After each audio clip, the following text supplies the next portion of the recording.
All right, Bulls and Bears back with another dose. We've got huge news on the trade deal, which is really not a deal. We'll get into that. We've got almost half of homeowners that bought their home in the past 5 years are regretting their decision. We're going to talk about what's behind that. And could a lot of those people be the record number of sellers that we're seeing right now? We're seeing a record gap between the number of sellers and buyers. So we think big things are going to happen in the housing market this year. Also, more talk about the unrest that we're seeing unfolding across the U.S., what I think is going to actually come out of this here, and a lot more. Please make sure you're subscribed, and let's go ahead and get into it right now. All right, first of all, we've got this quote-unquote deal with China regarding trade, but there's still a 55% tariff on China goods. Now, this could actually change anytime. We see that something's announced and then it's changed a few days later, maybe a few weeks later. While there's only going to be a 10% import tariffs against U.S. goods coming into that country. We also have a negotiation between the countries with rare earth minerals. We're also going to let some students from that country remain in the United States. So we're going to be there were initially talks that they were all going to have to go. So a lot of different moving parts with this trade deal, which is really not a deal because it's not permanent. It's not set in stone, right? It's just temporary right now.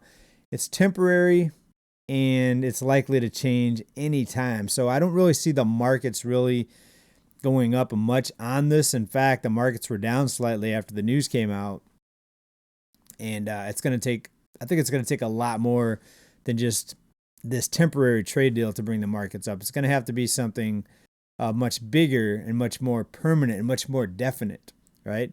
And a lot of times, big money gets out in front of the news, and they may have already bought the stock market up and pushed the market up like we're seeing now over the past few weeks with that recovery that we've seen actually going on a month now, a big recovery since the drop initially because of the fright or fear of the tariffs, and now markets have nearly recovered exactly as I said they would.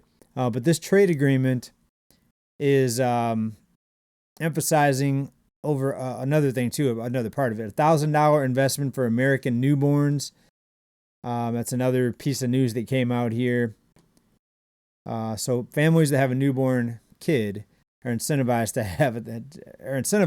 by getting $1,000. So I don't think that's really going to fix much. $1,000, that's not even going to pay rent in a one-bedroom apartment in most U.S. cities. So I'm not sure why this administration is coming out there talking about that this is a recent announcement or something that's really going to help people. Kind of like the stimulus checks started 5 years ago. Did it help people temporarily? Sure. It let people put a down payment on a car. A few $1,000 stimulus check went towards some groceries, paid off some bills. Some people even put that towards a down payment on a house because you only have to have 3%, in some case, no down payment on a house. So some people actually got into a house because of that. But we're going to talk about the housing market in just a few minutes here. About half of the people that bought a home in the past 5 years are regretting it. But the point I wanted to make about that $1,000 incentive, it's not life-changing. Sure, it'll help out a little bit, just like this stimulus checks helped out a little bit. And I mean a little bit, because look at the long-term damage of the stimulus checks. It was companies raising their prices because they knew people had more money, and the price increases were pretty much permanent because we haven't seen too much deflation. Almost nothing that went up over the past 5 years, almost nothing came back down to where it was. Actually, nothing has. If you look at everything's more expensive. But if you know something that's less expensive today than 2020, please let me know. I mean, there's some electronics that have went down just because the production is so widespread now. Like big screen TVs are probably lower now than they were in 2020. But overall, minus a few electronic gadgets, and I could be wrong, but minus a few gadgets, I think everything is way more expensive than it was in 2020. Right, but let's get into the housing market a little bit, folks. The housing market, we're seeing about half of the buyers that bought in the past 4 to 5 years are regretting their decision. And the biggest thing is repair costs. These people, a lot of them first-time buyers, went from renting to owning a home.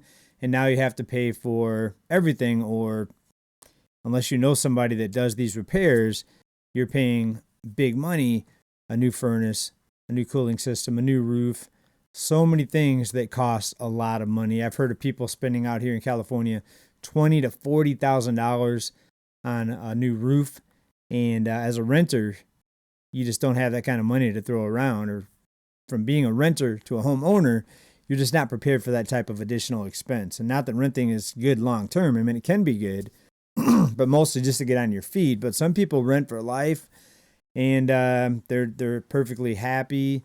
I just look at it as money given to somebody else that could have went into owning the home. So it's never fun for me to rent, but some people still, they just have to, because that's just the way life goes, the way the ball bounces. You just don't make enough. And other people say that renting's the best thing that ever happened. They don't have to worry about repairs. It's a little bit cheaper, so now they can go out and they can travel and they can invest because they have a little money left over.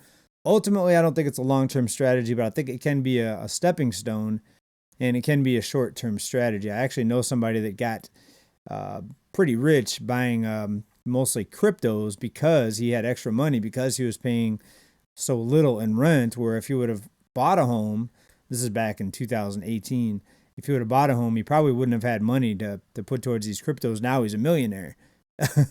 and so in that case, renting was a part of the strategy to give this person extra money to invest. And obviously he bought when cryptos were really low, and he's definitely over $1 million just in cryptos. He could maybe 2-3 million if he add up everything that he's bought since then. And I think he sold off some of his cryptos. But anyway, that's a side note. Half the buyers say that repair costs were shocking and unexpected, of course.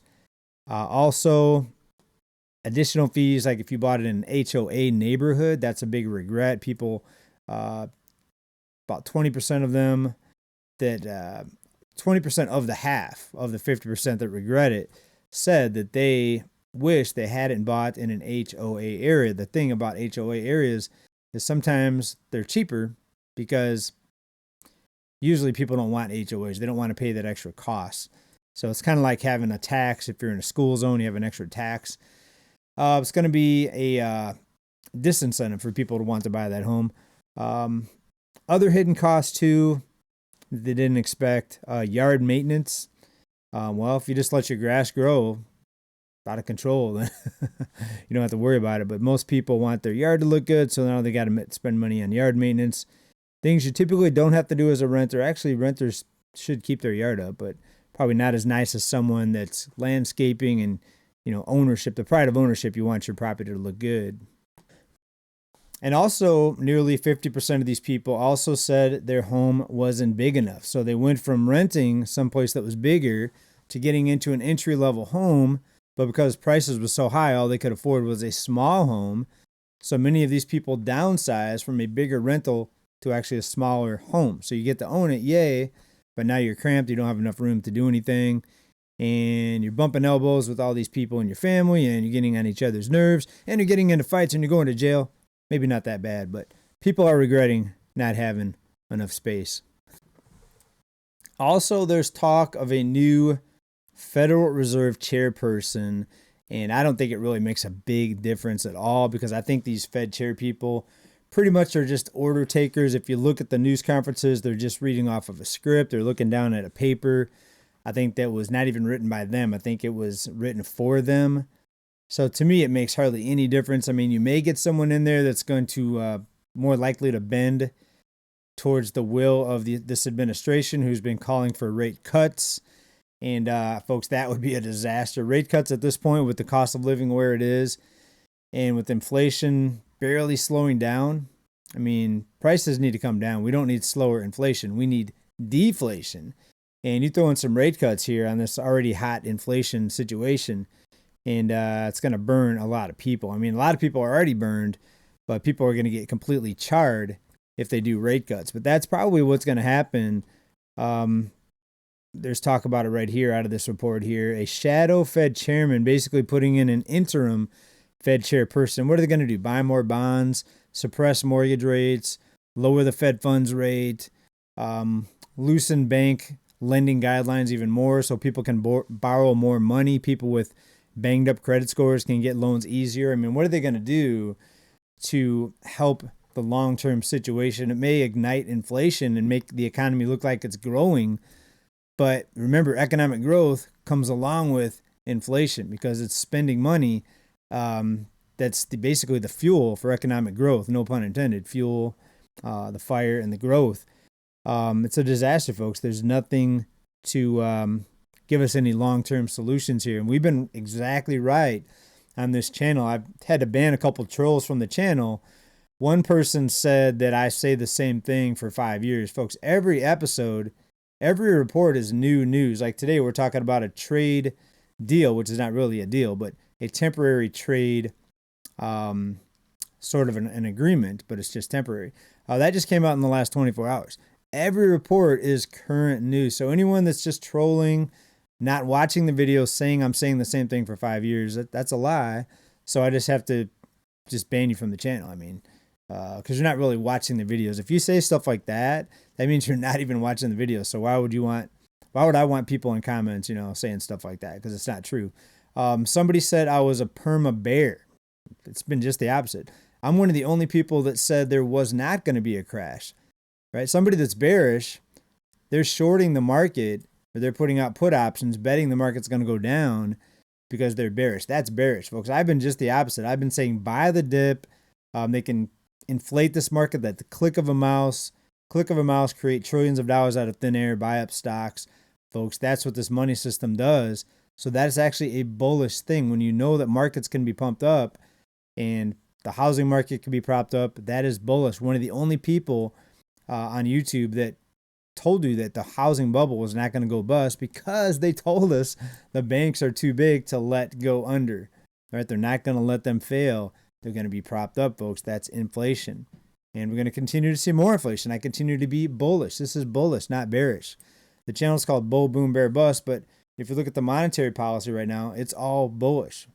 They want inflation because deflation means they lose their job, because when deflation happens, job losses are even more massive than we're seeing now. Right now, we're seeing a few job losses, mostly because of job cuts and greedy companies cutting staff that they don't need and replacing people with AI. And of course, all the federal job cuts, which haven't really been as bad as they would have been without the courts coming in. The courts actually came in and said a lot of people can't be let go out of the federal government. So it would have been a lot more without court intervention. But a lot of intervention in these markets and the economy in general usually typically leads to more inflation. So I'm bullish on that. I'm bullish on the markets. Silver, if you bought silver and gold, when I said to buy it, you're up double and triple and quadruple. If you look at gold from the first time we talked about it, many stocks that I said to buy were good. I've got a couple losers in there, but mostly bullish gains, folks. This is mostly bull boom until somebody pulls the plug on the money printer go burr.